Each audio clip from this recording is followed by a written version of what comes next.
होली का उपहार।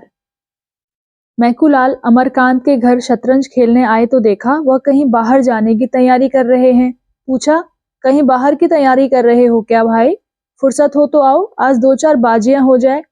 अमरकांत ने संदूक में आईना कंघी रखते हुए कहा, नहीं भाई, आज तो बिल्कुल फुर्सत नहीं है। कल जरा ससुराल जा रहा हूँ, सामान आमान ठीक कर रहा हूँ। मैकू बोला, तो आज ही से क्या तैयारी करने लगे? 4 कदम तो है, शायद पहली बार जा रहे हो। अमर बोला, हाँ यार, अभी एक बार भी नहीं गया। मेरी इच्छा तो अभी जाने की न थी, पर ससुर जी आग्रह कर रहे हैं। मैकू बोला, तो कल शाम को उठना और चल देना, आधे घंटे में तो पहुंच जाओगे। अमर बोला, मेरे हृदय में तो अभी से जाने कैसी धड़कन हो रही है। अभी तक तो कल्पना में पत्नी मिलन का आनंद लेता था, अब वह कल्पना प्रत्यक्ष हुई जाती है। कल्पना सुंदर होती है, प्रत्यक्ष क्या होगा कौन जाने। मैकू बोला, तो कोई सौगात ले ली है? खाली हाथ ना जाना, नहीं मुंह ही सीधा ना होगा। अमरकांत ने कोई सौगात ना ली थी, इस कला में अभी अभ्यस्त ना हुए थे। मैकू बोला, तो अब ले लो भले आदमी, पहली बार जा रहे हो, भला वह दिल में क्या कहेंगी। अमर बोला, तो क्या चीज ले जाऊं? मुझे तो इसका ख्याल ही नहीं आया। कोई ऐसी चीज बताओ जो कम खर्च और बाला नशीन हो, क्योंकि घर भी रुपए भेजने हैं, दादा ने रुपए मांगे हैं। मैकू माँ बाप से अलग रहता था, व्यंग करके बोला, जब दादा ने रुपए मांगे हैं तो भला कैसे टाल सकते हो? दादा का रुपए मांगना कोई मामूली बात तो है नहीं। अमरकांत ने व्यंग न समझकर कहा, हाँ, इसी वजह से तो मैंने होली के लिए कपड़े भी नहीं बनवाए, मगर जब कोई सौगात ले जानी भी जरूरी है तो कुछ ना कुछ तो लेना ही पड़ेगा। हल्के दामों की कोई चीज बतलाओ। दोनों मित्रों में विचार विनिमय होने लगा। विषय बड़े ही महत्व का था, उसी आधार पर भावी दाम्पत्य जीवन सुखमय या इसके प्रतिकूल हो सकता था। पहले दिन बिल्ली को मारना अगर जीवन पर स्थायी प्रभाव डाल सकता है, तो पहला उपहार क्या कम महत्व का विषय है? देर तक बहस होती रही, पर कोई निश्चय न हो सका। उसी वक्त एक पारसी महिला एक नए फैशन की साड़ी पहने हुए मोटर पर निकल गई। मैकूलाल ने कहा, अगर ऐसी एक साड़ी ले लो तो वह जरूर खुश हो जाए। कितना सूफियाना रंग है, और वजह कितनी निराली, मेरी आंखों में तो जैसे बस गई। हाशिम की दुकान से ले लो, 25 रुपए में आ जाएगी। अमरकांत भी उस साड़ी पर मुग्ध हो रहा था। वधू यह साड़ी देखकर कितनी प्रसन्न होगी, और उसके गोरे रंग पर यह कितनी खिलेगी, वह इस कल्पना में मग्न था। बोला, हाँ यार, पसंद तो मुझे भी है, लेकिन हाशिम की दुकान पर तो पिकेटिंग हो रही है।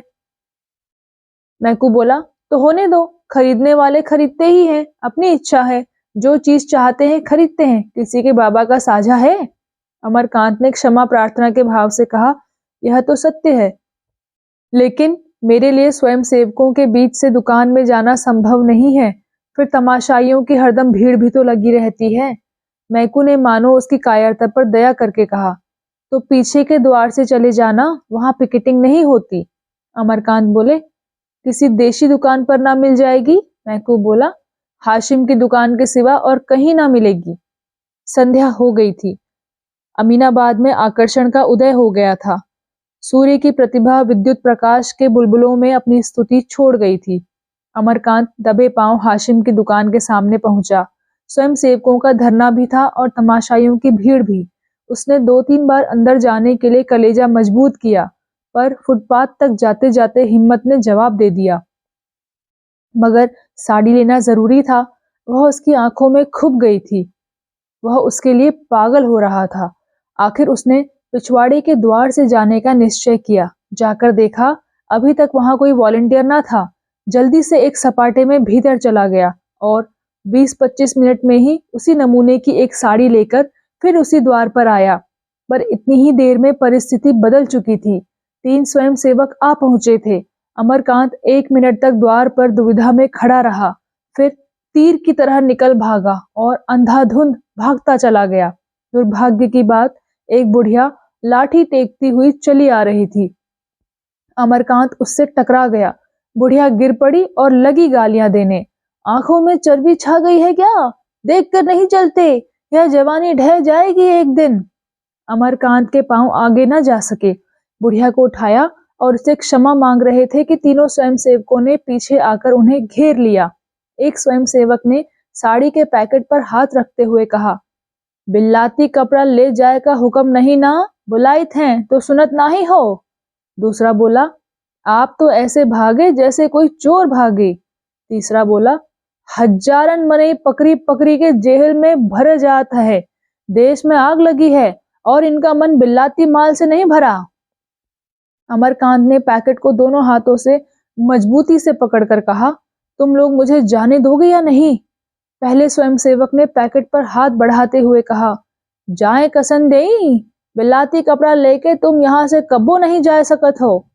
अमरकांत ने पैकेट को एक झटके में छुड़ाकर कहा, तुम मुझे हरगिज नहीं रोक सकते। उन्होंने आगे कदम बढ़ाया, मगर दो स्वयंसेवक तुरंत उनके सामने लेट गए। अब बेचारे बड़ी मुश्किल में फंसे। जिस विपत्ति से बचना चाहते थे वह जबरदस्ती गले पड़ गई। 1 मिनट में 20 आदमी जमा हो गए। चारों तरफ से उन पर टिप्पणियां होने लगी। एक बोला, कोई जेंटलमैन मालूम होते हैं। दूसरा बोला, यह लोग अपने को शिक्षित कहते हैं। छी, इस दुकान पर से रोज 10-5 आदमी गिरफ्तार होते हैं, पर आपको इसकी क्या परवाह। तीसरा बोला, कपड़ा छीन लो और कह दो जाकर पुलिस में रपट करे। बेचारे बेड़िया सी पहने खड़े थे, कैसे गला छूटे इसका कोई उपाय न सूझता था। मैकूलाल पर क्रोध आ रहा था कि उसी ने यह रोग उनके सिर मढ़ा। उन्हें तो किसी सौगात की फिक्र न थी। आए वहां से कि कोई सौगात ले लो। कुछ देर तक लोग टिप्पणियां ही करते रहे, फिर छीन झपट शुरू हुई।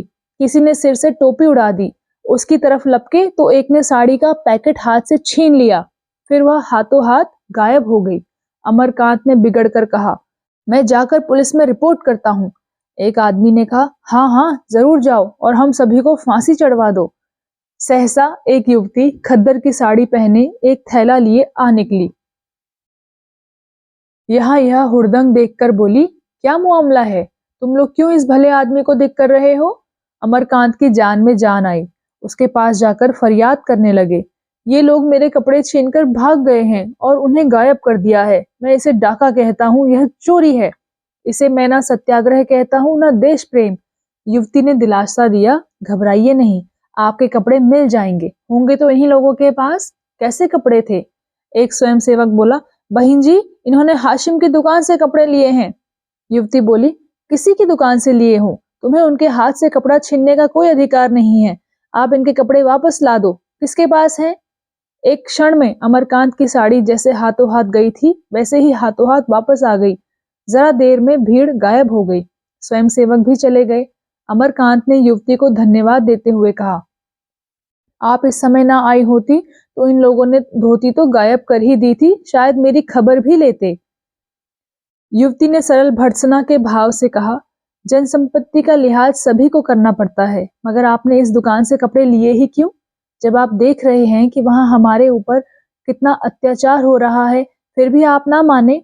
जो लोग समझकर भी नहीं समझते उन्हें कैसे कोई समझाए।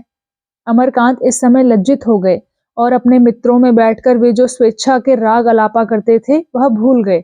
बोले, मैंने अपने लिए नहीं खरीदे हैं, एक महिला की फरमाइश थी इसलिए मजबूर था। युवती बोली, उस महिला को आपने समझाया नहीं? अमरकांत बोले, आप समझाती तो शायद समझ पाती, मेरे समझाने से तो ना समझी। युवती बोली, कभी अवसर मिला तो जरूर समझाने की चेष्टा करूंगी। पुरुषों की नकेल महिलाओं के हाथ में है। आप किस मोहल्ले में रहते हैं? अमर बोले, सआदतगंज में। युवती ने पूछा, शुभ नाम? अमरकांत बोले, अमरकांत। युवती ने तुरंत जरा सा घूंघट खींच लिया और सिर झुकाकर संकोच और स्नेह से सने स्वर में बोली, आपकी पत्नी तो आपके घर में नहीं है, उसने फरमाइश कैसे की? अमरकांत ने चकित होकर पूछा, आप किस मोहल्ले में रहती हैं? युवती बोली, घसियारी मंडी। अमरकांत ने सवाल किया, आपका नाम सुखदा देवी तो नहीं है? युवती बोली, हो सकता है, इस नाम की तो कई स्त्रियां हैं। अमरकांत ने फिर सवाल किया, आपके पिता का नाम ज्वाला दत्त जी है? युवती ने फिर उत्तर दिया, इस नाम के भी कई आदमी हो सकते हैं। अमरकांत ने जेब से दिया सलाई निकाली और वहीं सुखदा के सामने उस साड़ी को जला दिया। सुखदा ने कहा, आप कल आएंगे? अमरकांत ने अवरुद्ध कंठ से कहा, नहीं सुखदा, जब तक इसका प्रायश्चित न कर लूंगा न आऊंगा। सुखदा कुछ और कहने जा रही थी कि अमरकांत तेजी से कदम बढ़ाकर दूसरी तरफ चले गए। आज होली है, मगर आजादी के मतवालों के लिए ना होली है ना बसंत। हाशिम की दुकान पर आज भी पिकेटिंग हो रही है और तमाशाई आज भी जमा है। आज से स्वयंसेवकों में अमरकांत भी खड़े पिकेटिंग कर रहे हैं। उनकी देह पर खद्दर का कुर्ता है और खद्दर की धोती, हाथ में तिरंगा झंडा लिए हैं। एक स्वयंसेवक ने कहा, पानीदारों को यों बात लगती है, कल तुम क्या थे आज क्या हो। सुखदा देवी ना आ जाती तो बड़ी मुश्किल होती। अमर ने कहा, मैं उसके लिए तुम लोगों को धन्यवाद देता हूँ, नहीं तो मैं आज यहाँ ना होता। दूसरा स्वयंसेवक बोला, आज तुम्हें ना आना चाहिए था। सुखदा बहन तो कहती थी मैं आज उन्हें ना जाने दूंगी। अमर बोले, कल के अपमान के बाद अब मैं उन्हें मुंह दिखाने योग्य नहीं हूँ। जब वह रमणी होकर इतना करती हैं, तो हम तो हर तरह के कष्ट उठाने के लिए बने ही हैं, खासकर जब बाल बच्चों का भार सिर पर ना हो। उसी वक्त पुलिस की लॉरी आई। एक सब इंस्पेक्टर उतरा और स्वयं सेवकों के पास आकर बोला, मैं तुम लोगों को गिरफ्तार करता हूँ। वंदे मातरम की ध्वनि हुई। तमाशाइयों में कुछ हलचल हुई। लोग दो दो कदम और आगे बढ़ गए। स्वयं सेवकों ने दर्शकों को प्रणाम किया और मुस्कुराते हुए लॉरी में जा बैठे। अमरकांत सबसे आगे थे। लॉरी चलने ही वाली थी कि सुखदा किसी तरफ से दौड़ी हुई आ गई। उसके हाथ में एक पुष्पमाला थी। लॉरी का द्वार खुला था। उसने ऊपर चढ़कर वह अमरकांत के गले में डाल दी। आंखों से स्नेह और गर्व की दो बूंदें टपक पड़ी। यही होली थी, यही होली का आनंद मिलन था। उसी वक्त सुखदा दुकान पर खड़ी होकर बोली, विलायती कपड़े खरीदना और पहनना देशद्रोह है।